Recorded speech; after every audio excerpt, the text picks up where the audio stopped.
কিয়ামতের মাঠে মিজানের পাল্লায়, কিয়ামতের মাঠে যে মিজান উপস্থাপন করা হবে বা স্থাপন করা হবে, সেই মিজানের পাল্লায় উত্তম চরিত্রের চাইতে বেশি কোনো কিছুই ভারী হবে না। নামাজ, মানে তাহাজ্জুদ, আমাদের অন্যান্য সাদাকা, নেক আমল, প্রচেষ্টা, এগুলোর চাইতেও উত্তম চরিত্রের ওজন বেশি। আল্লাহ পাক আমাদের সবার চরিত্রকে সুন্দর করে দেন। এর জন্য একটা দোয়া আছে, আল্লাহুম্মা কামা আহসানতা খালকি ফাআহসিন খুলুকি, যেটা আমরা কি পড়ি? আয়না দেখার সময় পড়ি। আয়না দেখার সময় পড়ি। আয়না দেখার সময় যদি নিজের কাছে ভালো লাগে, তাহলে অবশ্যই মাশা আল্লাহ বলতে বলবেন। মাশা আল্লাহ লা কুওয়াতা ইল্লা বিল্লাহ, অথবা মাশা আল্লাহ, এতটুকু অন্তত। বাচ্চাকে দেখে ভালো লাগলো, নিজের বাচ্চা হোক, অন্য বাচ্চা হোক, কাপড় দেখে, কোনো গাড়ি দেখে, আপনার নিজের জমি দেখে, ফসল দেখে, নিজের সম্পদ দেখে ভালো লাগলেও বলতে হবে মাশা আল্লাহ লা কুওয়াতা ইল্লা বিল্লাহ। আর যদি এখানে ফখর আসে, অহংকার আসে, তাহলে ধ্বংস হয়ে যেতে পারে। মাশা আল্লাহ বললে ইনশাল্লাহ এটা নষ্ট হবে না, চোখ লাগবে না। মানুষের নিজের চোখ নিজের গায়ে লাগতে পারে, নিজের চোখও নিজের গায়ে লাগতে পারে। এই জন্যে আয়না দেখলেও মাশা আল্লাহ বলা উচিত যদি ভালো লাগে। আর এটা বলা উচিত, আল্লাহুম্মা কামা আহসানতা খালকি ফাআহসিন খুলুকি, আল্লাহুম্মা কামা আহসানতা খালকি ফাআহসিন খুলুকি। আল্লাহ, আপনি আমার সৃষ্টিকে যেমন সুন্দর করেছেন, আমার চরিত্রকেও এমন সুন্দর করে দিন। ঠিক আছে? অথবা এভাবে বলা যায়, আল্লাহুম্মা কামা হাসানতা খালকি ফাহাসসিন খুলুকি, এইভাবেও দোয়াটা পড়া যায়। আর সকাল সন্ধ্যা এই দোয়াটাও পড়া যায়, আল্লাহুম্মা ইন্নী আউযু বিকা মিন মুনকারাতিল আখলাকি ওয়াল আমাল ওয়াল আহওয়াই ওয়াল আদওয়া। এই দোয়াটাও পড়া যায়, সকালেও পড়া যায়, সন্ধ্যায় পড়া যায়, এছাড়া যে কোনো সময় পড়া যায়, যে কোনো সময়। আল্লাহুম্মা ইন্নী আউযু বিকা মিন মুনকারাতিল আখলাকি ওয়াল আমালি ওয়াল আহওয়াই ওয়াল আদওয়াই। হে আল্লাহ, আমি তোমার কাছে আশ্রয় প্রার্থনা করছি মন্দ চরিত্র থেকে। মন্দ চরিত্র থেকে আশ্রয় প্রার্থনা করলে তো চরিত্র ভালোই হয়ে গেল। আল্লাহুম্মা ইন্নী আউযু বিকা মিন মুনকারাতিল আখলাক, এক নাম্বার, ওয়াল আমাল, এবং অপছন্দনীয় কাজ থেকে, ওয়াল আহওয়া, প্রবৃত্তির দাসত্ব থেকে, ওয়াল আদওয়া, এবং জটিল জটিল কঠিন যে রোগ ব্যাধিগুলো আছে এগুলো থেকে। চারটা গুরুত্বপূর্ণ বিষয় থেকে সকালে এবং সন্ধ্যায় আশ্রয় চাওয়া যায়, চাওয়া উচিত আসলে। তো এটা একটা আমল।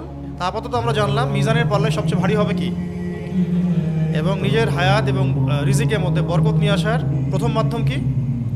চরিত্র ভালো করে। আল্লাহ পাক আমাদের সকলের চরিত্রকে সুন্দর করে দেন। আচ্ছা, 2 নম্বর হচ্ছে আত্মীয়তার সম্পর্ক বজায় রাখা। আত্মীয়তার সম্পর্ক শক্ত করে বজায় রাখা।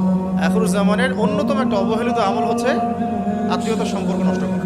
অথচ আবু জেহেলের যুগেও মানুষ আত্মীয়তার সম্পর্কের ব্যাপারে খুবই কঠোর ছিল। 2 নম্বর পয়েন্ট হচ্ছে আত্মীয়তার সম্পর্ক বজায় রাখা। তো এই আমলটার কথা বলতে গিয়ে বলছিলাম যে এই আমলটা বর্তমান সময়ে অবহেলিত, কিন্তু আইয়ামে জাহিলিয়াতেও এই আমলটা অবহেলিত ছিল না। আইয়ামে জাহিলিয়াতেও আত্মীয়তার সম্পর্কটা অনেক শক্তিশালী একটা আমল ছিল। কাফেররা এমনভাবে আত্মীয়তার সম্পর্ক বজায় রাখতো যেমনটা এখন আমরা রাখি না মুসলিমরা। একটা খালি মিসাল দিব আপনাদেরকে, একটা মিসাল, সেটা হচ্ছে কয়েকটা মিসাল মাথায় আসতেছে, একটা বলছি যে আপনারা সিরাত পড়লে দেখবেন, পুরো সিরাতটা পড়লে দেখবেন মক্কার 13 বছরে নবী সাল্লাল্লাহু আলাইহি ওয়াসাল্লাম এবং সাহাবায়ে কেরামকে 3 বছর সামাজিকভাবে বয়কট করা হয়েছে। রাসূল সাল্লাল্লাহু আলাইহি ওয়াসাল্লামকে এবং বনু হাশিমকে। কোন গোত্রকে? কেন বনু হাশিমকে? কারণ নবী সাল্লাল্লাহু আলাইহি ওয়াসাল্লাম বনু হাশিম গোত্র থেকে আসছেন। অন্য গোত্রগুলোকে কিন্তু বয়কট করা হয় নাই, শুধু নবী সাল্লাল্লাহু আলাইহি ওয়াসাল্লাম এবং বনু হাশিম গোত্রকে বয়কট করা হয়েছে সামাজিকভাবে। কারণ কাফেররা বারবার চাপ দিচ্ছিল রাসূল সাল্লাল্লাহু আলাইহি ওয়াসাল্লামকে আমাদের হাতে উঠিয়ে দাও, কিন্তু অমুসলিম হওয়া সত্ত্বেও, ইসলাম কবুল না করা সত্ত্বেও বনু হাশিম এই কাজটা করে নাই। তখন আবু তালেব সামন থেকে প্রোটেক্ট করেছেন, না আমার ভাতিজাকে আমি দেব না, তোমরা যা ইচ্ছা করো, আমি মাটির তলে দাফন হওয়া পর্যন্ত আমার ভাতিজার গায়ে একটা হাত দিতে পারবো না। যদিও তিনি মুসলিম হন নাই, যদিও তিনি ইসলাম কবুল করেন নাই, আমার ভাতিজা, এই যে শব্দটা, আমার ভাতিজার গায়ে একটা ফুলের টোকা পর্যন্ত পড়তে দিব না আমি যতদিন পর্যন্ত বেঁচে আছি, তোমরা যা করার করো। শুধু একবার গিয়ে উনি বলেছিলেন, আমি আমার বয়স হয়েছে, আমার বৃদ্ধ কাঁধে অতিরিক্ত বোঝা দিও না হে মুহাম্মদ সাল্লাল্লাহু আলাইহি ওয়াসাল্লাম। নবী সাল্লাল্লাহু আলাইহি ওয়াসাল্লাম বলেছেন, আমার এক হাতে চাচা ওরা সূর্য এনে দিলে, আর এক হাতে চাঁদ এনে দিলেও আমি এখান থেকে থামবো। হয় আমি ইসলামের দাওয়াত দিতে দিতে নিজেই হালাক হয়ে যাব, না হলে এই দিন অবশ্যই মাশরিক মাগরিবে বিজয় লাভ করব। এই ছিল ওনার ডিটারমিনেশন।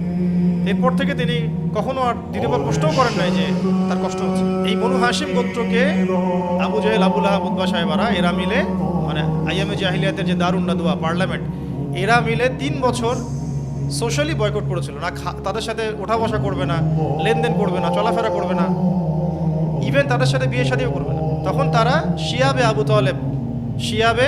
আবু তালেব মানে পাহাড়ের পাদদেশে গিয়ে 3 বছর তারা গাছের ছাল পাতা খেয়ে থেকেছেন, মানে সোশ্যালি বয়কট করা, উন্মুক্ত কারাগারের মতো। কত বছর? 3 বছর। 3 বছরে যারা বয়কটের শিকার হয়েছেন তারা সবাই মুসলিম ছিলেন না। নবী সাল্লাল্লাহু আলাইহি ওয়াসাল্লাম এবং বনু হাশিম গোত্র, তো বনু হাশিমের সবাই কিন্তু ইসলাম কবুল করেনি তখন। ইসলাম কবুল করার কারণে তারা এই মানে সমস্যাটাকে নিজের ঘাড়ে নেন নাই। নিয়েছেন কোন কারণে জানেন? আত্মীয়তার সম্পর্কের কারণে। মুহাম্মদ আমাদের আত্মীয় হয়, আমরা বনু হাশিম গোত্র, আমার গোত্রের উপরে এই আক্রমণ এসেছে। সে মুসলিম হোক আর অমুসলিম হোক সেটা তারা বাদ বিচার করছে না। আমাদের ভাতিজা, আমাদের লোক, আমাদের ভাই, আমাদের চাচা ইত্যাদি। বুঝতে পারছি কথা? 3 বছর যে তারা কষ্ট করে শিয়াবে আবু তালেবে থাকতে লাগলো, এটা শুধুমাত্র ইসলাম কবুলের কারণে না। বনু হাশিমের সবাই তখন ইসলাম কবুল করে নাই, কিছু কিছু মানুষ করেছেন। তো তাদের জন্য তো একটা যৌক্তিক যে আমি ইসলাম কবুল করেছি তাই আমাকে তারা বয়কট করে দিল। বাকি বনু হাশিমের যারা ইসলাম কবুল করে নাই তারা কেন এই সাফারিংসটা নিজেদের ঘাড়ে নেবে? কোন কারণ নিয়েছে? শুধু আত্মীয়তার সম্পর্কের কারণে। আর আজকে মুসলিম হওয়ার পরেও মুসলিম ভাইয়ের পাশে দাঁড়ায় না। বুঝতে পারতেছি? আজকে মুসলিম হওয়ার পরেও একটা মুসলিম দল বা একটা মুসলিম সংগঠন আরেকটা মুসলিম সংগঠনের পাশে দাঁড়ায় না। একজন মুসলিম ভাই আরেকজন মুসলিম ভাইয়ের পাশে দাঁড়ায় না। বনু হাশিম তখন ইসলাম কবুল করেননি সবাই, কিছু মানুষ ইসলাম কবুল করেছেন, তাদের জন্য এটা তো যৌক্তিক, আমি ইসলাম কবুল করেছি তাই আমাকে এই বার্ডেনটা নিতে হচ্ছে। বাকিরা কিন্তু ইসলাম কবুলের কারণে এই ত্যাগ স্বীকার করেন নাই।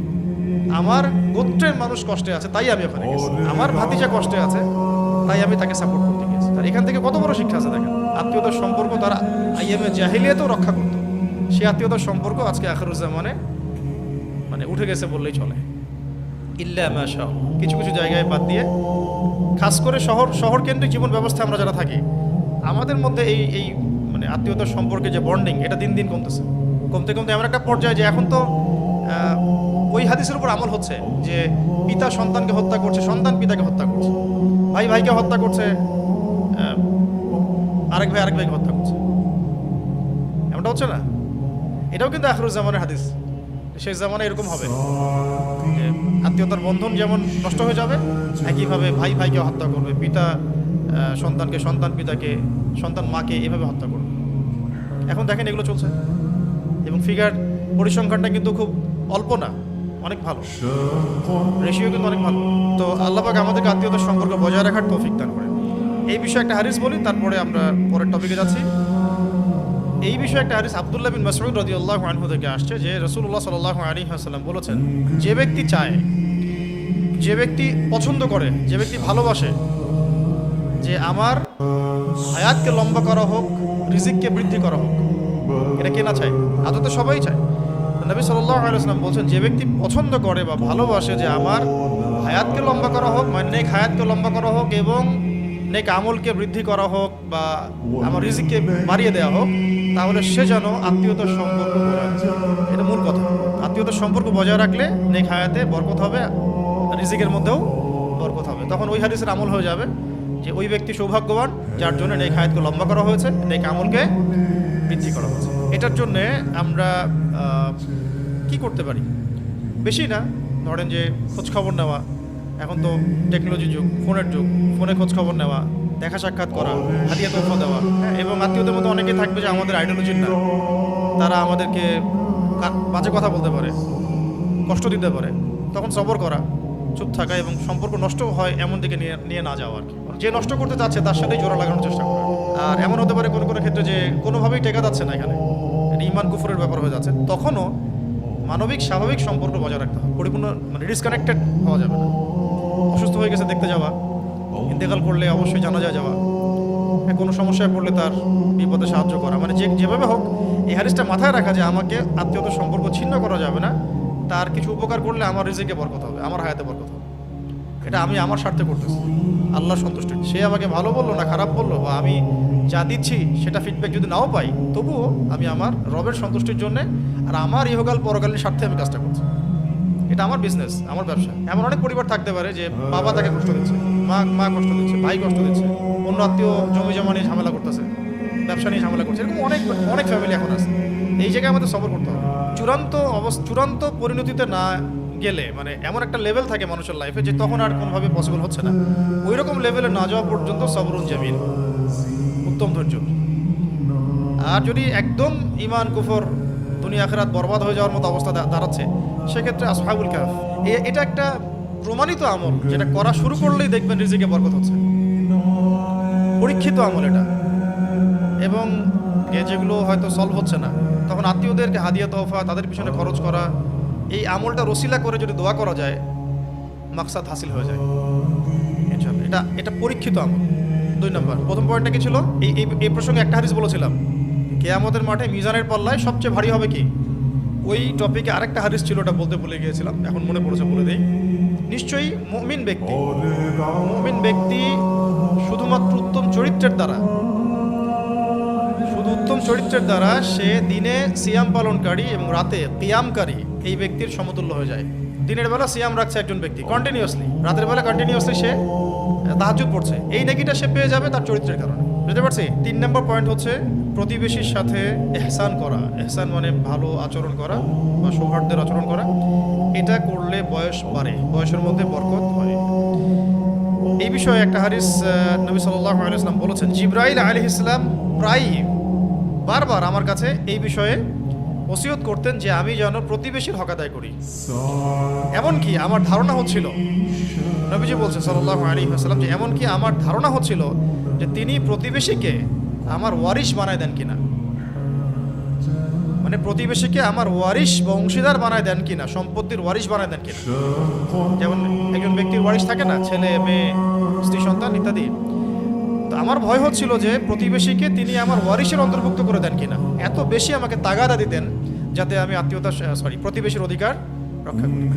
খেয়াল করে দেখবেন নবী সাল্লাল্লাহু আলাইহি ওয়াসাল্লামের বাসায় যদি সামান্য কিছু রান্না হতো, তিনি বলতেন যে ঝোলটা বেশি করে দাও, যাতে করে প্রতিবেশীকে দিয়ে আসা যায়।